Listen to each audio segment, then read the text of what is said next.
LNP renewable system जो है आप सब लोग का स्वागत कर रहे हैं। आज हम लोग सीमेंस का VAV terminal box controller that is application specific controller 6521 का बारे में देखेगा।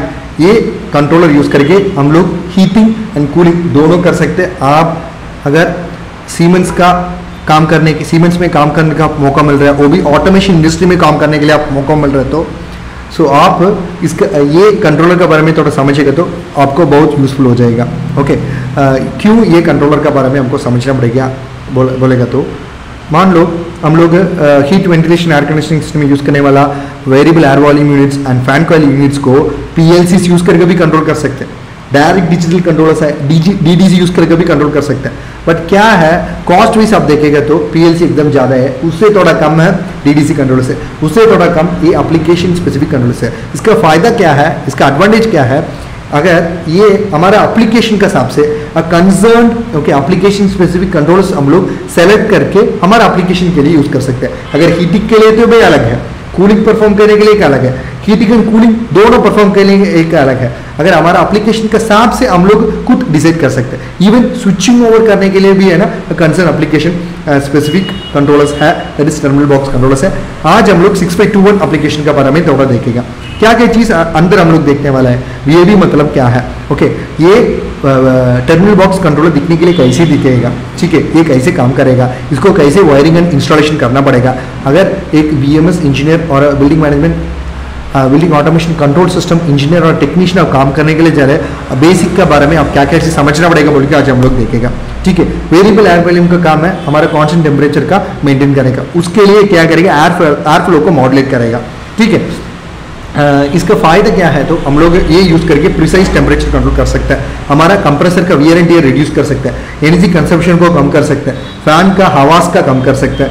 Along with that additional passive dehumidification control हम लोग परफॉर्म कर सकते हैं। ठीक है, अगर इसको किधर किधर हम लोग देख सकते हैं, आप देखिएगा तो किधर किधर heat ventilation and air conditioning established है। Air handling units, VAVs, fan coil units, हमारा मेट्रो स्टेशन में हम लोग ये सब चीज़ देख सकते हैं। ठीक है, एयरपोर्ट्स में हम लोग देख सकते हैं, स्टोरेज यूनिट्स में ये सब चीज़ देख सकते हैं, मल्टी स्टोरेज बिल्डिंग्स में हम लोग देख सकते हैं।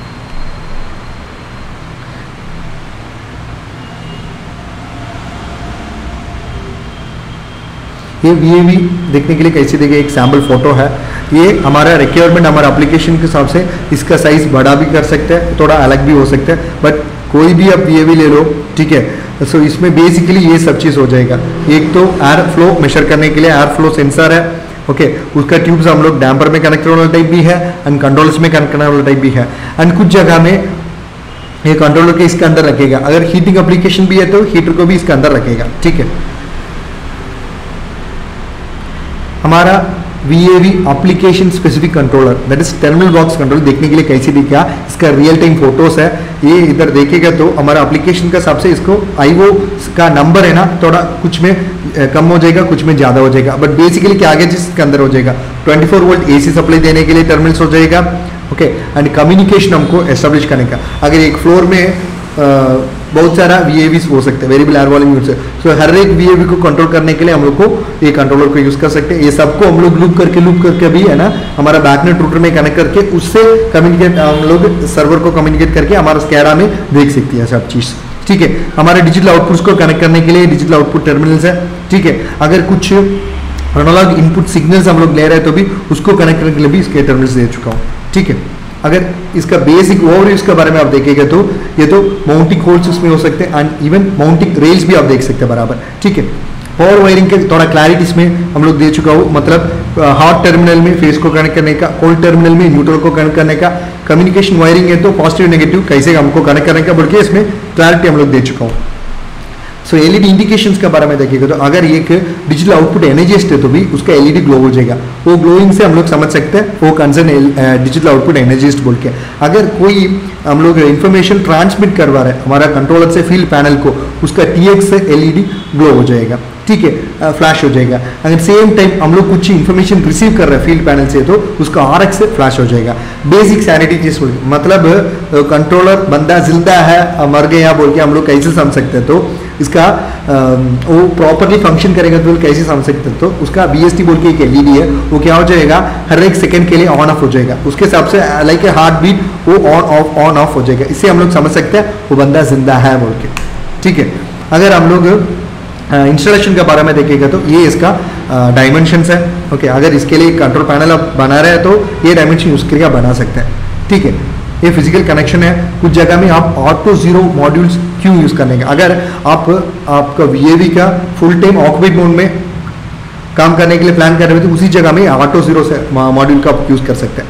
ये एप्लीकेशन 6521 का कनेक्शन डिटेल्स है, इसमें देख लिए ये सप्लाई डिक्ट आएगा और सप्लाई डिक्ट में आने वाला हवा को कंट्रोल करने के लिए हम लोग सप्लाई एयर डैम्पर यूज करें, ये मैकेनिकल कंपोनेंट है। तो इसके शाफ्ट में हम लोग क्या करेगा, ये modulating electrically modulating damper actuator को फिक्स करेगा। वो डैम्पर एक्चुएटर को ये हमारा एप्लीकेशन कंट्रोलर से डिजिटल आउटपुट कमांड देके हम लोग ओपन क्लोज करके कंट्रोल करेगा। एंड इसके अलावा हीटिंग से कूलिंग स्विच ओवर करने के लिए एंड कूलिंग से हीटिंग स्विच ओवर करने के लिए हमका टेम्परेचर का जरूरत पड़ेगा। इसके लिए हम लोग क्या करेगा, duct temperature sensor supply air आने वाला डक्ट में इंस्टॉल करके वो टेम्परेचर को हम लोग ऐसा इलेक्ट्रिकल सिग्नल कन्वर्ट करके मॉनिटर करेगा। वो हम लोग जंपर सेटिंग से भी कर सकते हैं। अगर आपका 0 to 10 वोल्ट में चाहिए तो भी वो 0 वोल्ट में टर्मिनल मिलेगा।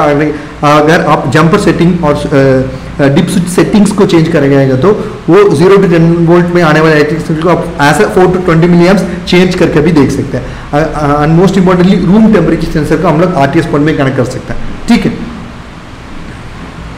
ये इसका वायरिंग डिटेल्स है, पावर वायरिंग का, कम्युनिकेशन वायरिंग का टर्मिनल्स है, डैम्पर एक्चुएटर्स का टर्मिनल्स है। एंड ऑलरेडी बोला ना हम लोग टेम्परेचर का मॉनिटर कर रहे हैं ना, वो एनालॉग इनपुट टर्मिनल्स को कनेक्ट करने के लिए ये स्विच है, ठीक है। रूम टेम्परेचर कनेक्ट करने के लिए पोजिशन है।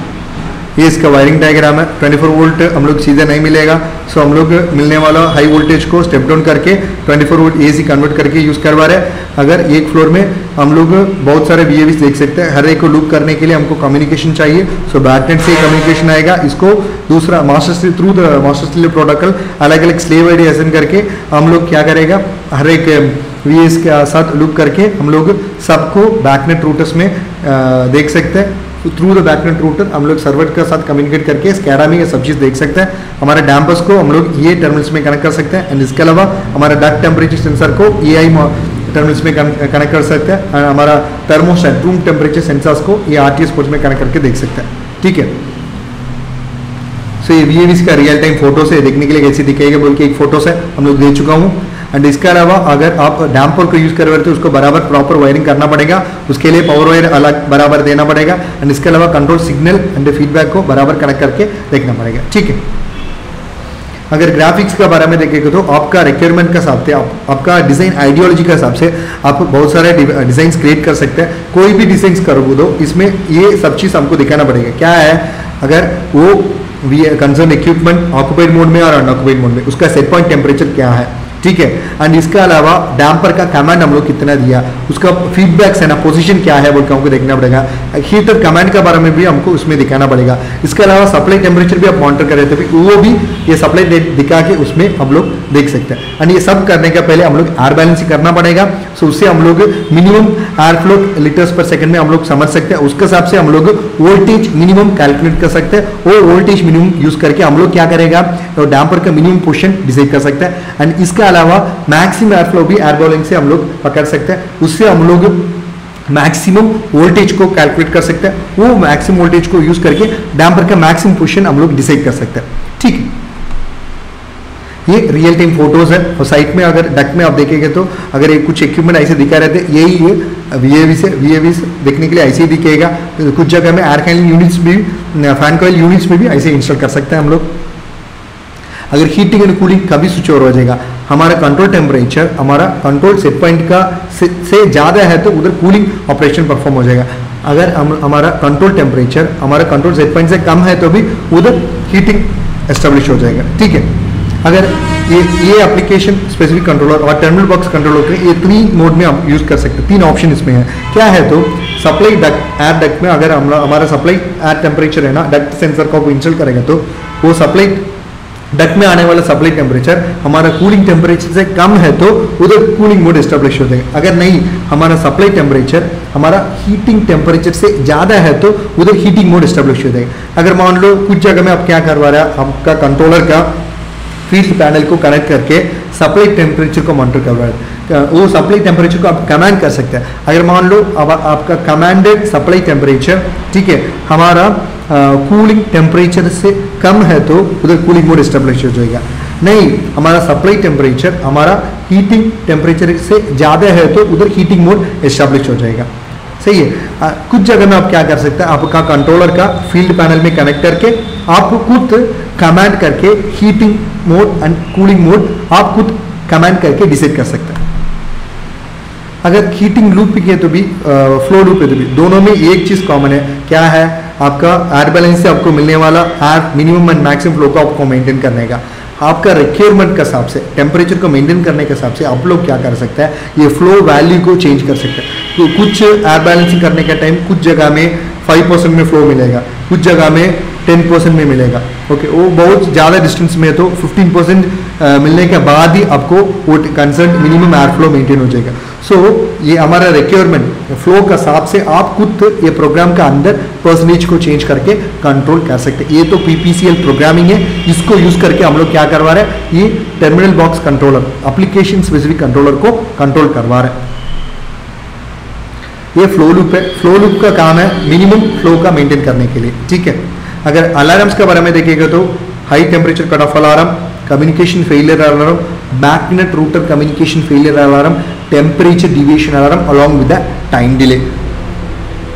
धन्यवाद। सब्सक्राइब करवा दो, बेल आइकन को दबा दो। आपको हमारे साथ प्रोजेक्ट करने का तो आप हमको कांटेक्ट कर सकते हैं। हमारा कांटेक्ट डिटेल्स इसमें दे चुका हूँ। आप गल्फ में काम करने के लिए जा रहे हैं, वो भी सीमेंस में आपको मौका मिला।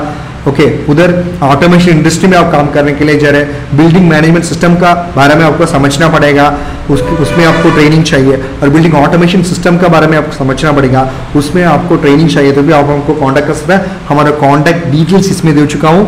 ठीक है। एंड इसके अलावा आपको कंसल्टेंट सपोर्ट चाहिए तो भी आप हमको कांटेक्ट कर सकते हैं। हमारा कांटेक्ट डिटेल्स इसमें दे चुका हूँ। इसके अलावा solar on grid off grid hybrid application का design, installation, testing and commissioning supports आपको चाहिए तो भी आप हमको कांटेक्ट कर सकते हैं। हमारा कांटेक्ट डिटेल्स इसमें दे चुका हूँ।